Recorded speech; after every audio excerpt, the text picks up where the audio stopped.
अब दिया। हमने कहा देखो भगवान ने आँख दी है, अगर आँख में कोई दोष नहीं है, जी ठीक ठाक है, तो दुनिया में जितनी भी मूर्तवान चीज़ें हैं, जी आकारवान, सबको देखने की आँख के अंदर क्षमता है, चाहे वो अमेरिका में हो। अब जैसे हम वहाँ से चल के यहाँ आए तो वहाँ की चीज़ें देख रहे थे, अब यहाँ आ गए तो यहाँ की सारी चीज़ें दिखाई दे रहे हैं, जी घर द्वार पेड़ रूप जितनी चीज़ें हैं, तो ये आँख की क्षमता है। जी लेकिन अगर मैं ये कहूँ कि ज़रा अपने भीतर देख के बताइए कि भीतर क्या चल रहा है, तो हर आदमी यही जवाब देगा कि भैया भीतर कैसे देख सकता हूँ। जी बिल्कुल। तो भीतर के लिए वो दृष्टि है, अंतर्दृष्टि। अंतर्दृष्टि, जिसको कि हमें डेवलप करना है। जी वो डेवलप नहीं है।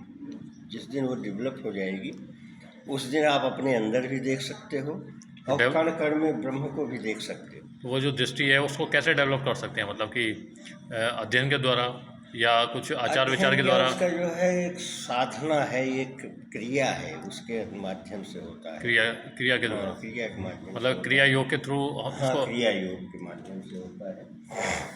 तो भीतर जो है, जी अब इसमें जो है सबसे हम पारंगत मानते हैं कबीर जी को। अच्छा। है ना? कबीर ने बहुत अच्छी चीज़ें ब्रह्म के बारे में सटीक चीज़ें कही। जी कबीर ने कहा कि ब्रह्म कहाँ रहता है, इसके अंदर। जी या घट भीतर सात समुद्र, इस घट के अंदर सात समुद्र पार बैठा है वो। जी तो सातों समुद्र पार करके जाना पड़ेगा ना, बिल्कुल। तब तो पहुंचेंगे आप। लेकिन समुद्र शब्द क्यों कहा उन्होंने? और भी कुछ कह सकते थे, सात स्तर है, सात बाधाएं हैं, कुछ भी। तो समुद्र शब्द इसलिए कबीर ने यूज किया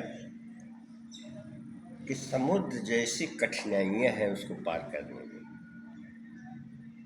सातों को पार करने में, समुद्र जैसे जितना समुद्र को पार करने में हमें श्रम करना पड़ेगा, जी, उससे कहीं ज़्यादा हमें श्रम करना पड़ेगा इसमें, उस अंतर्दृष्टि को पाने के लिए। अंतर्दृष्टि को पाने के लिए। और तो